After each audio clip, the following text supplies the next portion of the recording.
Let's enjoy the little things in life together. A new day, a new vibe. Welcome to my channel, Daily Top Vibes. Basic facts.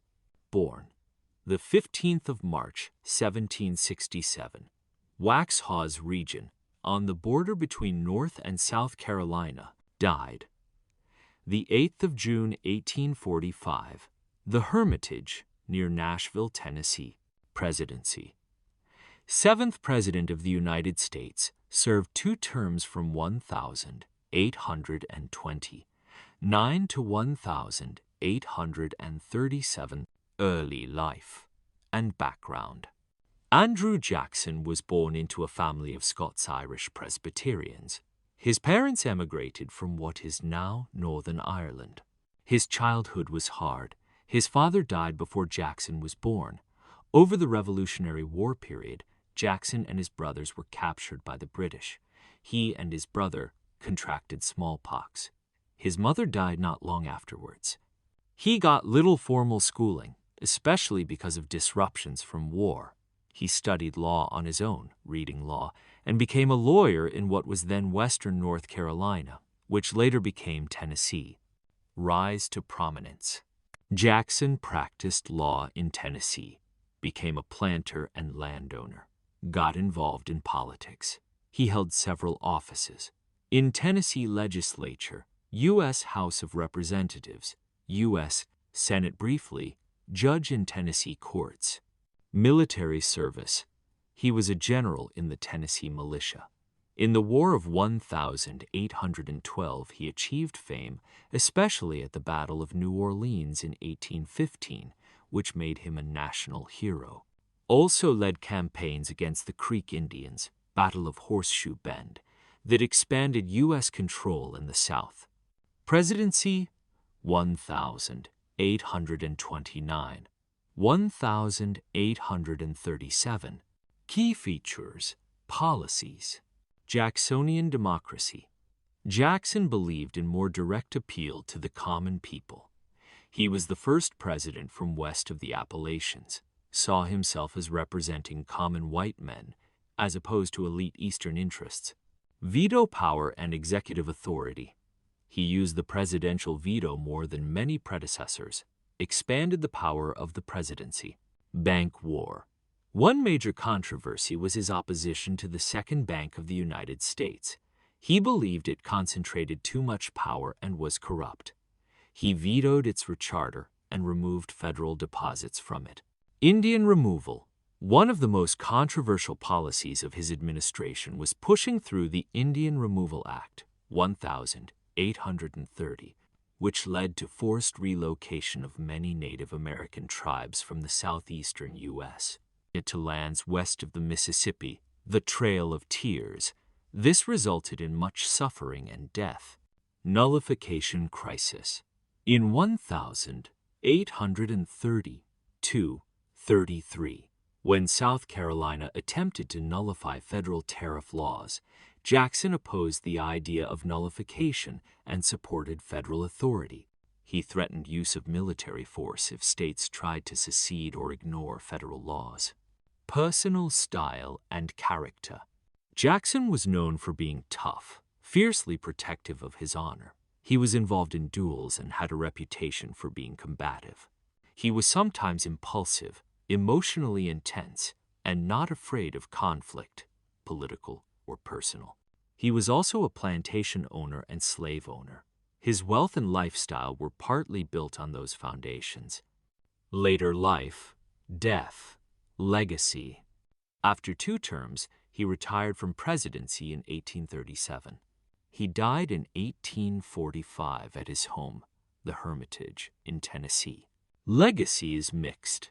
Praised historically for expanding democratic participation among white men, strengthening the presidency, being a military hero. Criticized for policies toward Native Americans, for the use of executive power in ways seen by many as oppressive, for his stance on slavery, for economic crises associated with his policies, for example after he opposed the bank. Net worth divided by wealth.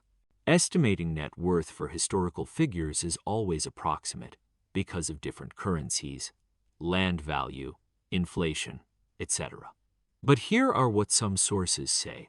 According to Time magazine, Andrew Jackson's net worth in modern adjusted dollars is estimated to be around $119 million.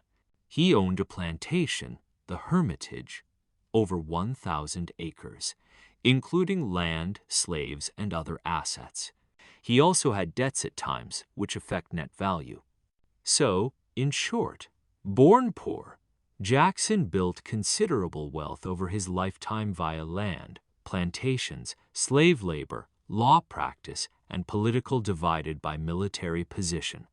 Adjusted for inflation to today's dollars, he is often ranked among the wealthier U.S. presidents historically. Andrew Jackson was born on the 15th of March, 1767, near Lancaster, South Carolina, to a family of Scotch-Irish immigrants. His father, Andrew, passed away just a few weeks before his son's birth. All three Jackson boys, Hugh, Robert, and Andrew, were raised by their mother, Elizabeth. The family settled in the Waxhaws near the North and South Carolina border, where they joined a large community of Scots-Irish farmers. At age 13, Andrew joined his older brothers in the fight against the British as the Revolutionary War raged in the Carolinas. Both Hugh and Robert died as a result of the conflict, and Andrew was left with a scar on his head from a British officer's sword and a deep hatred for redcoats. After the war, Jackson moved to North Carolina, where he studied law with several prominent lawyers. As white settlers pushed westward, new territories and opportunities emerged for Jackson. He served as a district attorney and later practiced law throughout Tennessee before settling in Nashville. In 1802, he was elected general of the Tennessee militia, serving in different theaters as needed. In 1812, President James Madison commissioned him Major General of U.S. Volunteers, and he led military campaigns against the Creek Nation. With their defeat, Jackson imposed treaties on the Creeks, Choctaws, Chickasaws, and Cherokees, securing millions of acres of land for white settlers. He was later called upon to wage war against the Seminoles. Jackson's interpretation of his orders resulted in an invasion of Spanish Florida, and in 1819 Spain ceded the territory to the United States. Despite winning the popular vote in 1824, Jackson lost the election in the House of Representatives as supporters of Henry Clay voted for John Quincy Adams. Jackson, who advocated for the common man and denounced corruption in government, ran again in 1828. The campaign was particularly ugly, as Adams' supporters accused Jackson of executing troops unlawfully, illegally invading Florida, and engaging in innumerable brawls and duels. They also dragged Jackson's wife, Rachel, into the fray, labeling her a bigamist. Despite these attacks, Jackson defeated Adams, but Rachel died at the Hermitage before he left for Washington. Jackson believed the campaign contributed to her death, and he never forgave his political enemies. Although they never had children, they treated Rachel's nephews, Andrew Jackson Jr. and Andrew Jackson Donaldson, like sons. Their daughters-in-law, Sarah York Jackson and Emily Donaldson, also served as White House hostesses during Jackson's presidency. While Jackson was not very vocal about slavery, he was a prominent slave owner for most of his life. He brought enslaved people from the Hermitage to work at the White House, and he continued to purchase enslaved people while he was President of the United States. Jackson respected the right of individuals to own property and had no moral qualms when it came to profiting from slavery. At the same time, he viewed pro-slavery fanatics and abolitionists negatively, blaming both groups for instigating sectional discord. His support of the gag rule and the suppression of abolitionist literature reflected his acceptance of slavery and general opposition to anything he perceived as a threat to the Union. This same mentality guided his reaction to the nullification crisis in 1832, as Jackson was eager and willing to force South Carolina to comply with federal law over the tariffs.